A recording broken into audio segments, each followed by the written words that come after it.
নতুন বছরের সবাইকে অনেক অনেক শুভেচ্ছা জানিয়ে আজকের ব্লগটা আমি শুরু করলাম। শুভ সকাল আমার সকল প্রিয় বন্ধুরা, কি অবস্থা, কেমন আছো সবাই?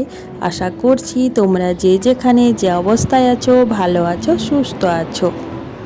ঝাড়গ্রাম জেলার ছোট্ট একটি গ্রাম থেকে আমি সুমিত্রা, আমার ব্লগ চ্যানেলে তোমাদের সবাইকে অনেক অনেক স্বাগত। নতুন বছরের বড়দেরকে আমার প্রণাম জানিয়ে ছোটদেরকে আমার অনেকটা ভালোবাসা জানিয়ে আজকের ব্লগটা আমি কিন্তু শুরু করলাম। স্কিপ না করে পুরো ভিডিওটা দেখতে থাকো, আশা করছি তোমাদের ভিডিওটা একটু হলেও ভালো লাগবে। সকালে ঘুম থেকে উঠে কিছু কিছু বাসি কাজ আমি করে নিয়েছি, আর কিছু কিছু কাজ বাকি ছিল, ওই কাজগুলো করে নিলাম। আর সায়নকে একটু পড়াতে বসেছিলাম।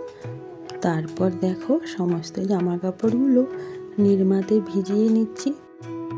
তো বন্ধুরা, আমি কিন্তু স্নান করে নিয়েছি, তারপর সায়নকেও স্নান করিয়ে রেডি করিয়ে দিলাম।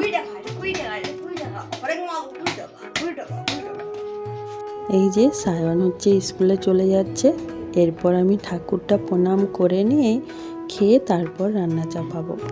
আমাদের গ্রামের নিয়ম আছে, এই যে বসুন্ধরাতে বৈশাখ মাস সব দিন ওই বসুন্ধরাতে জল ঢালতে হয়।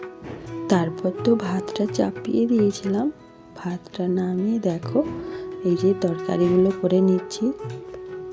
যারা যারা এতক্ষণ ধরে আমার এই ভিডিওটি দেখছো তাদেরকে আমার অসংখ্য অসংখ্য ধন্যবাদ।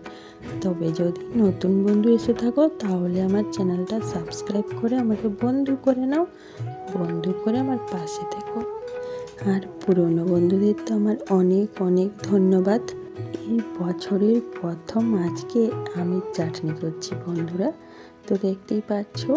তেল দিয়ে তারপর একটু ফোড়ন দিয়ে আমগুলো তুলে দিলাম, এরপর একটু জল দিয়ে নাড়াচাড়া করে চিনি দিয়ে নামিয়ে নেব।